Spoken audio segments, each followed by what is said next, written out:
Hi everybody, my name is Becc Holland. I'm the head of sales development at chorus.ai. Welcome to Flip the Script Session 1, Objection Handling. But first off, what is Flip the Script? Flip the Script is a 4-session series on how to become a lethal prospector overnight by flipping from mass blast to personalization, and by flipping from talking all about your company to talking about your prospect to drive more meetings. Session 1, we're going to cover objection handling. Session 2, we're going to cover how to have a cold call in a compelling way. Session 3, how to email to drive more conversion. And then finally, Session 4 is going to be personalization at scale. By the end of this session, you're going to know all of the principles of how I've taken the last 4 teams of mine to 2x their numbers up to a maximum of 4x their numbers with the same amount of reps and same exact reps that I had beforehand. I've been asked a couple of times in the industry of the why behind why I think this messaging is so potent. And if I had to guess, I would say that it's because selling is all about having a human connection. So today and over the next 4 sessions, we're going to unpack how to have a real connection with your prospect and how to introduce humanity and integrity back into selling. But first, let's start with Session 1, Objection Handling. The 3 pieces for the agenda today is we're going to start with the 6 bedrock principles that I have behind every single objection that I counter. And then we're going to understand how to introduce those over a cold call in a way that makes your prospect want to book the meeting, and then how to deploy those over email to drive conversion. But let's start with the 6 bedrock principles. So what you've been told in the past, or what I've seen across the industry in terms of training, is the following 4 objections are very customary: not the right time, no budget, I'm running into a meeting, and send me an email. And what I've seen in the industry is typically the objection counter to not the right time is, when is a better time to call? The second is, well, we don't have any budget. And then you want to counter to that prospect by saying, well, we typically work with people who don't have budget beforehand because we're category creation, etc. I mean, on and on, you see, I'm running into a meeting. When is a better time to call? Send me an email. What should I include into this email? So the problem that I have with those counters, well, you can read. So let's start with the 95-5 objection rule. 95% of the objections that I hear over the phone and over email are typically not real. So when someone says, send me an email, what they're usually communicating to you is that you haven't driven enough value for them to want to book some time. But they don't want to feel like a bad person, so they tell you to send them an email because they don't want to feel like a bad person on the phone, but they still don't want to book any time with you. But 5% of the time, the objections are real. In my experience, the objection, for instance, of not the right time that fits into the 95% that aren't real, and the 5% of the time that it is real, is the amount of detail someone gives you. So for instance, if someone just says it's not the right time and tries to get you off the phone, it's a lot different from saying, hey, we're not evaluating this right now, but we are evaluating this in Q4. We have an RFP out for it, and so we'll reintroduce you back in that time. They're both the objection of not the right time. One has more details, and so it's more likely that it's true. So let's start with the bedrock principles. Number 1, the first principle that I always deploy over any objection handle is by avoiding the child ego state. You have 3 ego states within you for any human being. You have the adult ego state, you have the parent ego state, and you have the child ego state. The child ego state is comprised of 2 different ego states. The natural ego state, which is someone who's really excited about bubbles or going on a roller coaster, or someone who's impressed by not too much. And then the adaptive ego state, which is the rebellious side of your nature that makes your prospect want to say no to you. So in any case scenario, we want to avoid the child ego state because that triggers into our prospect that they're the parent ego state and they inherently want to say no to you. We also want to stay away from being the parent ego state. If we're in the parent ego state and we tell our prospect, let me know, or I'm happy to give you a demo, it triggers them to be in their child ego state, and they again want to go into adaptive and rebel against you. So when I say push this button or do not push this button, someone inherently wants to psychologically reach out and push that button because I commanded them to do something. So the 4 most classic times where I see this on the phone is, we're using a competitor, and maybe they list a competitor that's not your direct competitor. So for instance, A competitor that's mentioned for us is Outreach. Outreach is a sales engagement platform. It's someone that we integrate, we're partnered with, and that we're actually customers of, and they're customers of us. So they're not my real competitor. So when someone mentions, okay, we're using Outreach instead of Chorus, my first instinct is to say, well, actually, Outreach isn't our competitor, and update my prospect on why their logic was wrong and why we don't go compete with them head to head. But if I do that, again, I'm going to be in the child ego state, and their response is going to most likely be, well, I didn't really care because it was a false objection, and they're going to hang up the phone either way.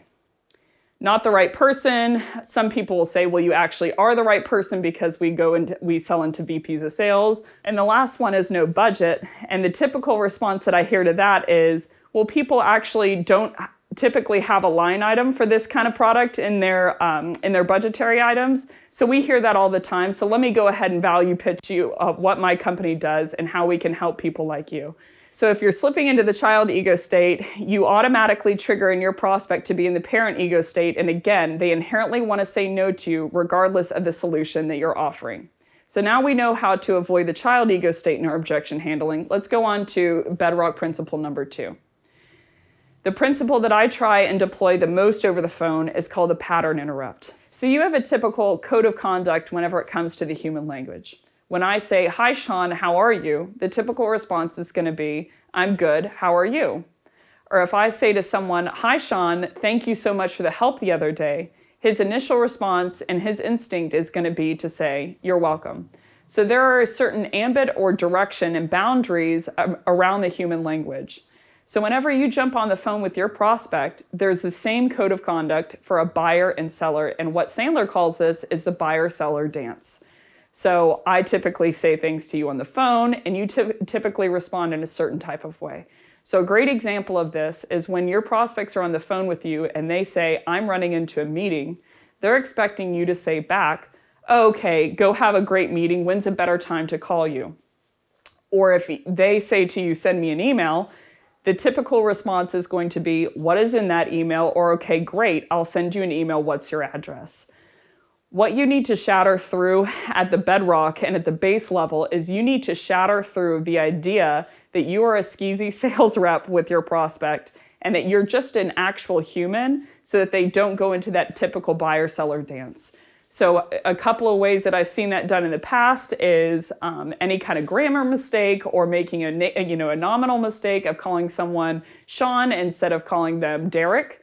But where we're going to use it today is when I work with a lot of different reps, they'll get on calls and then they'll hang up the call, and it wasn't successful, and I'll ask them why. Why do they think it's not successful? And they'll give a list of reasons. Usually they'll say something like this. Well, I panicked and I blacked out and I didn't expect the person to pick up the phone. And so I just started rambling a whole bunch of features and my heart was thumping too fast. And so whenever I started feature rambling and it wasn't on in terms of buyer persona, they hung up the phone and they should have. So I have my reps call that prospect back and tell them that. So one of the biggest things to it, humanity and integrity, is by being vulnerable. We all make mistakes and we make them all the time. So I have my reps be, to a degree, transparent about how the conversation went with their prospect so that they can understand this is an actual human being on the other side of the phone as opposed to this is salesperson that's trying to push more product. We all want to, hit our numbers and exceed quota. And so how we typically deploy that is by being aggressive in terms of sending someone emails, or we try and act really excited about what they're saying. But instead, I encourage my reps to just be actual human beings and show their flaws to a degree of if a conversation didn't work out, they have the emotional intelligence to understand why it didn't work out, and they say that to their prospects. So how that would look like is this. Hi, Sean, I'm the annoying girl that just called you a couple of minutes ago. Can I level with you? My prospect will say yes, usually. I'll say, when you picked up the phone, I wasn't expecting it. So I was expecting it to ring and just go to voicemail. I feel like I panicked and then I just blacked out from there and it unraveled. So with your permission, I'd like another shot to pitch you. How about this? You give me the next 30 seconds to give you my best dog and pony show on who Chorus is and why I thought we might be a good fit for you and your team over at Okta. And at the end of that 30 seconds, you can tell me whether you want to continue the chat from there. Fair? So the original premise of the cold call is to pattern interrupt and get them out of the idea that you're just some annoying everyday average sales rep, but that you're an actual human on the other line that makes mistakes and is willing to be vulnerable enough to admit them. The third principle is probably my favorite bedrock principle, and if I had to attribute success on the phone to anything, it would be this, is what I call the elephant in the room. So we are trained from a very young age in our sales career that basically how we push numbers is by pushing our prospect and by ignoring all of the normal cues. So think about an interview. You can usually tell when someone's interviewing for the first time because when the interviewer makes a joke, the interviewee laughs very, very heartily and heavily when they typically wouldn't have laughed just because they want to impress them. So we are encouraged to be fake to a degree and laugh at what our prospect says, act like we're overexcited about something that we're not, and that we are super happy about everything that's going on because we think that that drives conversion. So we instinctually are ignoring all of the emotional cues that our prospect says on the phone, and instead we're acting like everything is great. So at the base of humanity, everyone wants to be understood, and most people want to be respected. So whenever you're talking to your prospect, if you can call out the reality it is on the table, then you can show them that you understand what they're hypothetically thinking. So you can tell them that you're probably going to understand them the rest of the sales process and that you're okay with having those tough conversations. So a great example of how I deploy that on the phone is sometimes I'll say, "Hi, Sean, this is Becc on a recorded line with Chorus. How have you been?" And the prospect will say, "Good." Everything in the sales rep's head is to go ahead and go and pitch and say, "How about this? Give me the next 30 seconds. But instead, I would suggest staying there with the prospect. So if my prospect says, "I'm doing good," I will say, "Hi, Sean, can I level with you? It doesn't sound like you're doing that great. Did I make a mistake here?"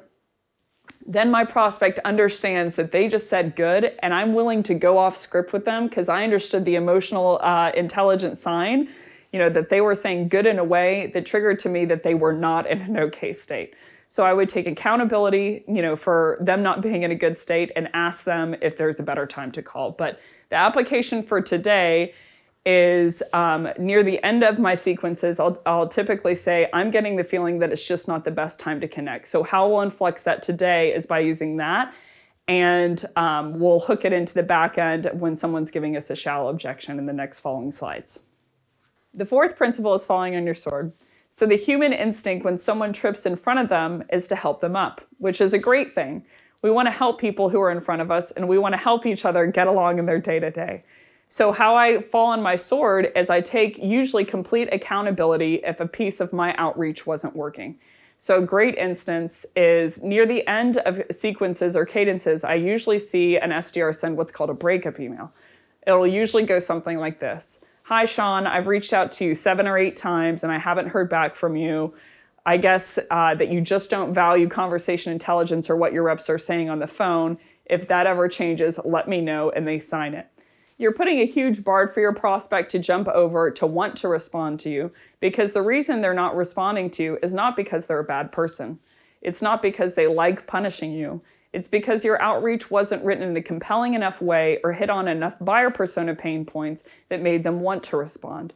So a falling on your sword email or a breakup email near the end of the sequence, I always intertwine, if I'm going to send a breakup email, an email that takes full accountability for the reason of why someone isn't responding to you. So a good way of how I work that in is I tried to reach out, but I wasn't able to earn some of your time. Or at the initial line, just wanted to make sure, duck my head in one last time to make sure that I haven't overstepped my bounds here.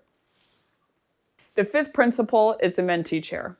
Winston Churchill once said, "I always like learning, but I don't always like being taught." So think about when you need directions. I usually don't like going up to someone and asking for the directions. And the reason is because I'm not the expert in the conversation. So it's hard to ask someone for help because we're not the expert. But when someone asks me for directions, I always give them directions. And even if I don't know where they're going or where they're headed, I'll find myself going into my phone and giving them advice based on Google Maps because I want to add value to them and I want to help them because it feels good on a deep level. So when it comes to the mentee chair, I usually ask my prospects for advice. They know things about their company that you simply don't know. And more importantly, you couldn't have found out online. So I ask my prospects all the time for which is the right person, what direction should I head? Because number one, it gives me internal details that I couldn't have known otherwise. But number two, it kind of develops rapport with someone when you ask them for advice, and it creates an internal team with someone that's internal to the organization as opposed to external through data. And the last principle that I work in is self-deprecation. So you'll hear this a lot in my outreach, but when it comes to objection handling, our application for today is I usually follow up with my prospects, and I say, I'm the annoying rep that keeps hammering you with your inbox with emails or keeps sending you over all these voicemails. Or the second one is for a follow-up, if I'm going to multi-thread to an email, I typically don't suggest that you do that, and I suggest that you start over fresh. But the only time I'm going to respond to an email that I sent in the past is if I'm going to reference the lackluster outreach. So I'll usually say something like this. I was reading an article, true story, I was reading an article the other day that talked about being relevant to your buyer persona, and I was convicted about the email that I sent you because I just don't think it hit the mark. With your permission, I'd like another shot to earn some of your time. So you're kind of putting yourself on the floor a little bit. You're calling out and being accountable for the fact that your outreach wasn't compelling. And then you're also asking them for an additional shot to pitch them. So again, where it's worked into is into a multi-thread email, and I would respond to that actual email. But in no other case would I suggest that you respond to an email.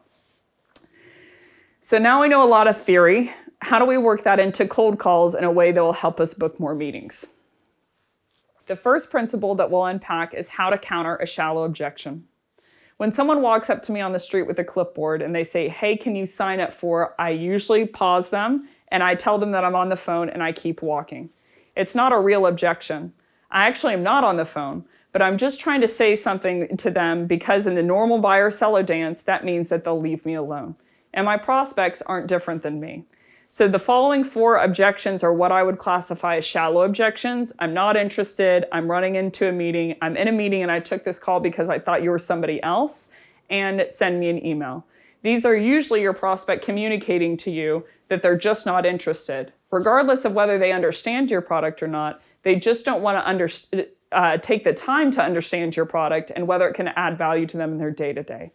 So the real objection handle is to be prophylactic about objection handling and have really quality outreach from the start. So, composing your emails in a quality way and composing your cold calls in a quality way that makes your prospect want to buy. But once you get to this objection, the real thing that you need to do is instead of countering this objection that's not real, is you need to deploy a pattern interrupt so that you get them out of the buyer-seller dance. So there's a 4-step process on how to get out of the buyer-seller dance. I would start with a pattern interrupt. How we're going to deploy that today is, can I level with you? I would then combine that with elephant in the room. When I've been hearing that a lot recently, send me an email a lot recently, and I get the feeling that that's just you saying, go away, you annoying sales rep. Did I get that right? And then I would lead with empathy next. So when they say, yeah, you did get that right, I would say, no problem. I'm sure that you get a lot of outreach. How about this? And the 4th piece is an upfront contract. You give me the next 30 seconds to give you my best dog and pony show on who Chorus is and why I thought we might be a good fit. And at the end of that 30 seconds, you can tell me whether you want to continue the conversation. Fair? So again, the 4-step process is a pattern interrupt, call out the elephant in the room of whatever objection they're giving you, what you really think that is them saying. Then after they respond with, yes, that's correct, I would lead with empathy and then go straight into your upfront contract, trying to earn the time to pitch your product. The 4 pieces of an upfront contract, just so we take a little step back, are commitment, agenda, outcome, and then asking your prospect for consent. So if I walk up to someone and I say, can I sit in your chair? They say yes, and then I sit in their chair, they can't be mad at me. And the reasoning behind that is because they just agreed to it. So instead of rushing into our pitch and trying to earn someone's time by pitching more quickly, I see this a lot on the phone of, reps start to talk more fast because they want to get more verbiage in. I would first ask them for the permission to pitch. So the 4 components that I would weave together for an upfront contract can be deployed. How about this? You give me the next 30 seconds to give you my best dog and pony show on who Chorus is and why I thought we might be a fit. And at the end of that 30 seconds, you can tell me whether you want to continue the conversation. Fair, that's a famous Sandler word of you're asking for their consent. So when they say fair, you can go ahead and go into what your product does. Now let's transition into one of my favorite objections. I already have a solution. So there are 4 kinds of I already have a solution objections. Number 1, they'll say, I already have a solution and I'm happy with them.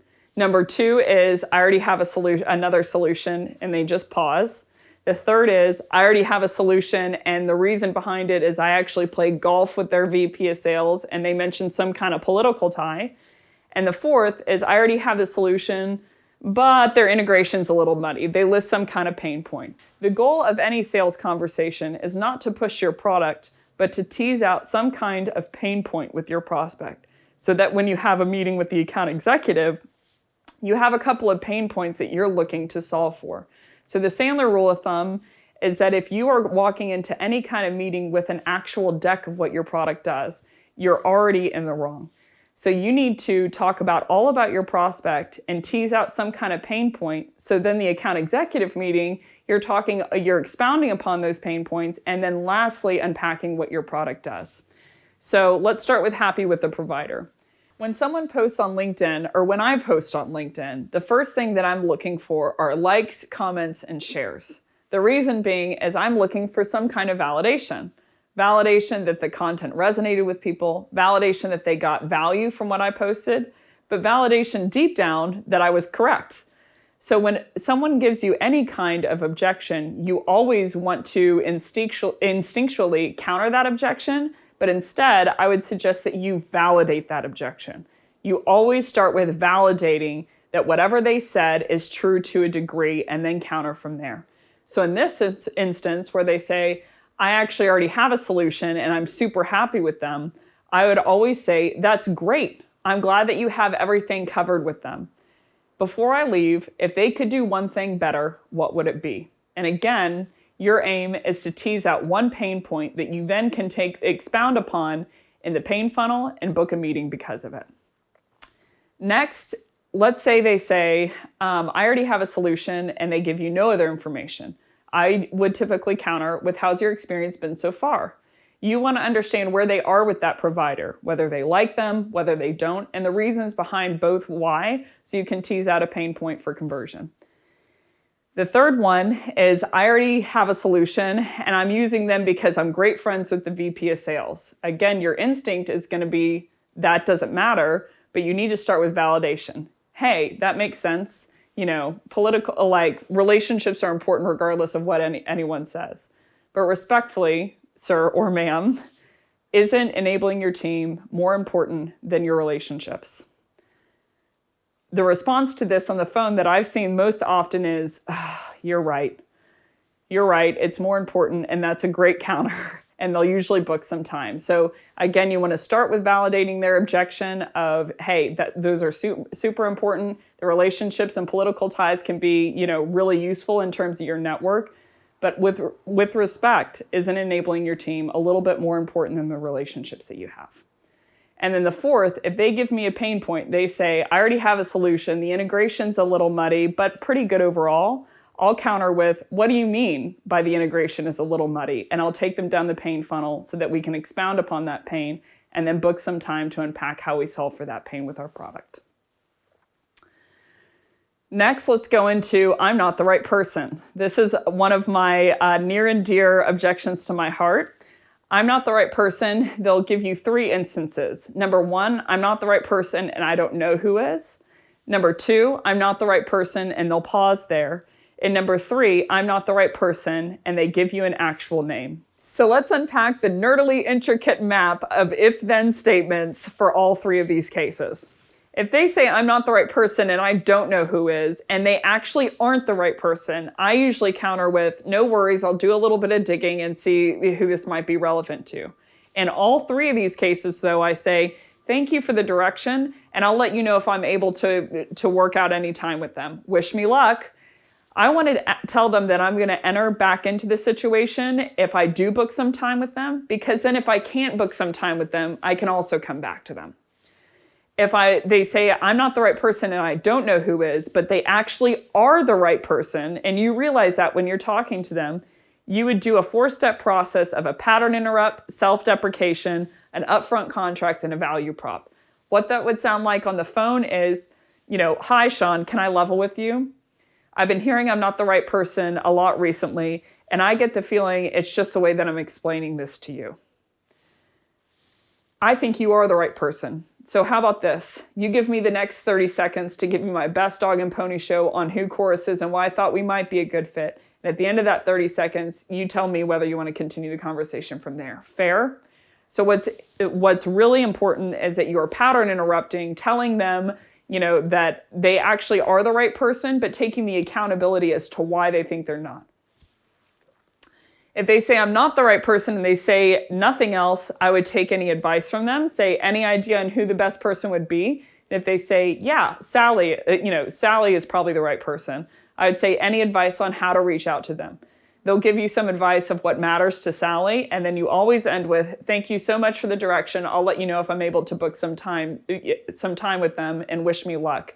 So again, if you aren't able to book some time, you can re-enter the situation and you can ask them what's a better direction to head. And then lastly, if they say, I'm not the right person, and they give you a name, I would ask any advice on how to best reach out to them or what's relevant to that person. So now we know how to counter objections over cold call, but what about over email? It's a lot easier to counter over cold call. Cold call, you have them on the spot. You can talk to them, very sensically. You can tell them, hey, I get this all the time. It's a little bit tougher over email. So for all the shallow objections, the 3 that I see the most often over email are not interested, not the right timing, and no thank you. And any of these cases, I would always call them 3 times on that day. What do you have to lose at that point? If they pick up, I would follow the following path of, hi, Sean, I'm the annoying person that keeps sending you emails. I just got your response where you said I'm not interested. Can I level with you? I've been hearing I'm not interested a lot recently, and I get the feeling that's kind of you saying, go away, you annoying sales rep, and it's because of the way that I'm describing that. Did I get that right? They'll say, yeah, you got that right. I'd say, I get it. I'm sure that you get a lot of emails all the time. How about this? You give me the next 30 seconds and I would go into the upfront contract like we talked about before. If they don't answer the phone for those 3 times, then you're going to have to counter them over email, which would look like this. The Fall on Your Sword email has 6 different steps. I would start with saying a follow-up action. No worries, I won't send you any more messages. I wanted to make sure that I just didn't overstep my bounds here. And this is what I would personalize, given your competition with Lyft, given your blank, blank, blank, I thought you might enjoy the following article. I would usually append some kind of article that's relevant to them, and I usually would make sure that it wasn't authored by my company. You want to give them some kind of value add in this last interaction, but make sure that you're hitting all the right flavors, that you're walking out the door. You just wanted to add some value before you did. The 4th step that I would say, I'm so excited about where I have Jitterbit, listed here. I'm so excited about where Jitterbit is headed. Let me know if I can be of any support to you and your team in the future. So what's really important here is that you're going to tell them, just wanted to make sure that I didn't overstep my bounds, give some kind of value add, and then walk out principle out the door and say, let me know if I can ever be of any support to you or your team. In all of these cases, you can't win all objections, but this should be a way to bump conversion to where you're winning some of these as opposed to just letting it stick at, I'm not interested. For I already have a solution, we've countered that over cold call, but what about if they say I already have a solution over email? Again, the interim action for 3 out of these cases, I would call to counter on the phone. The only case that I would stick to email is if they said, I already have a solution, and I would be cool in that situation. I would say, how's your experience been so far? You can read this slide and pick up what my counters would be. They're very similar to over the phone, but I would call them to try and get them on the phone to counter over there, and if not, then I would write the following emails for each one of these different pieces of I already have a solution. So we know how to counter I'm not the right person over a cold call, but what about over email? Over email, I would deploy a 6-step process. I would start with binding myself to prospect A. Prospect A is the prospect you're reaching out to. and I would say, any advice on how to reach out to prospect B or any direction that you think I should best head to bind yourself to them and be in the mentee chair. They'll give you some sort of advice, and I would say in all cases, thanks so much for the direction. I'll let you know if I'm able to have any luck in booking some of their time. The second step is that I would go to prospect B, who is the actual right person, and I would give your relationship with prospect A for reference, but then I would give them a custom pitch. A lot of times we want to go to prospect B and we want to just say, hey, this person, gave me a reference. Do you want to book some time? The problem with that is you haven't built any rapport with prospect B. You've built all your rapport with prospect A. So in this pitch, what's really important is that you're giving, your relationship with prospect A merely for reference, but then you're giving them a custom tailored pitch on some activity that they have on LinkedIn. So what it would look like is this, hi, Sean. The reason for my outreach is that Casey sent me along your way because all of sales enablement rolls up to you. More importantly, I saw this LinkedIn article that you wrote about coaching your reps over at Jitterbit.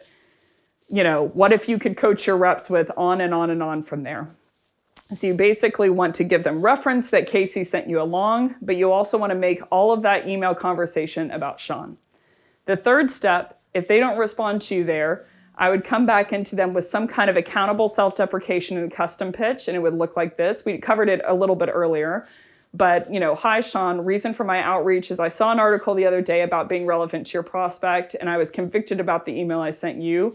With your permission, I'd like another shot to earn some of your time, and then I would, go into your custom pitch. I saw this LinkedIn article that you liked the other day on coaching reps and et cetera, et cetera. What if you could coach your reps in a more succinct way to drive quota attainment? Give me a shot to unpack that. So you've fallen on your sword a little bit, and you've also given them a second custom pitch. The fourth piece is that I would come back to prospect A with the same type of self-deprecation. Now you're going back to prospect A and you're saying like, hi, Sean, I've been reaching out to Casey a few times, but I haven't been able to earn some of his time. Any direction that you think I should head from here? The important part there is prospect A gave you the advice. So when you go to prospect B with that advice and it doesn't work, it really wasn't you that didn't work. It was the advice that was given to you by prospect A. So you don't want to be mean about it and you don't want to tell them that, very forthfrontedly, but you want to mention, hey, I went to prospect B and basically this advice didn't work. So you want to get them out of their chairs so they walk down the hallway to prospect B and say, hey, this Becc girl keeps reaching out. Will you just give them some of your time?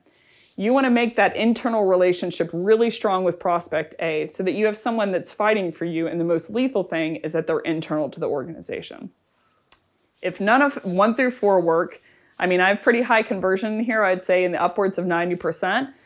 Then the fifth step is I would go to prospect B and I would send them a fall on your sword email and a hard walkout email like we discussed before, basically breaking up with them. And it would look like this. Hi, Sean, I just want to duck my head back in one more time and make sure that I haven't overstepped my bounds.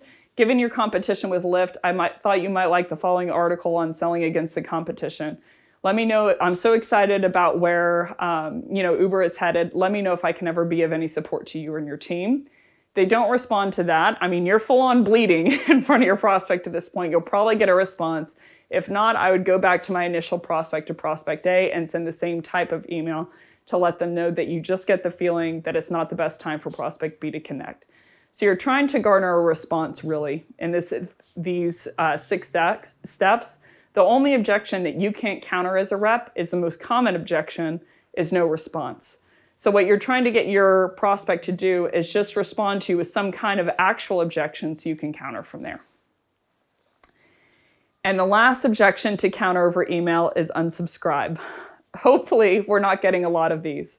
So in sessions 2 and 3, we're going to be unpacking how to have a personalized cold call and how to have a personalized email so you can get your prospects to respond. So I would never suggest mass blasting in any case scenario. But if you're going to mass blast and you get these unsubscribes, then I would go through this, add these 5 components of an email together. Someone says unsubscribe to me. The first thing that they're thinking is this was a mass blast. So that's what you're really trying to counter. I would say, hey, I would respond immediately, showing that your prospect, it wasn't a mass blast. I would tell them, no problem. I hope I didn't offend you. I won't be sending you any more messages anymore. I get the feeling, and the third piece is you want to pattern interrupt. So I would say, I've been getting these a lot recently, and I get the feeling it's just the way that I'm pitching it. Because I've been getting these from my prospects, and maybe it's because I'm new to the organization, or I just don't know what buyer persona portions to hit on. And I would follow with the last piece is component 5. Do you mind telling me what made you think that this is a boilerplate template? So in this case scenario, usually my prospects respond with something like this. Hi, no worries, happy to help. And they unpack all of the reasons of why they thought it was a boilerplate template. But the more important thing is they usually tell me about their business after that period of time. So they'll say, you got my name wrong, you got my company size wrong, you said we are growing whenever we aren't. But the real internal situation is this. We're not looking into conversation intelligence because of X, Y, and Z reason.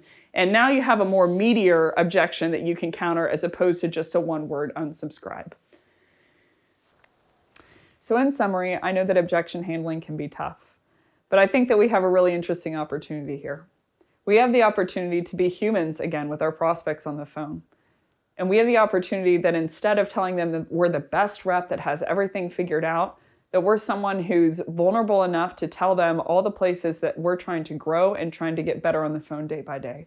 So my biggest advice is if you mess up on the phone, like I did 3,000 times during this session and that we had to re-record, tell your prospects that. Tell them that you messed up, tell them where, and ask them with their permission that you'd like another shot to earn some of their time.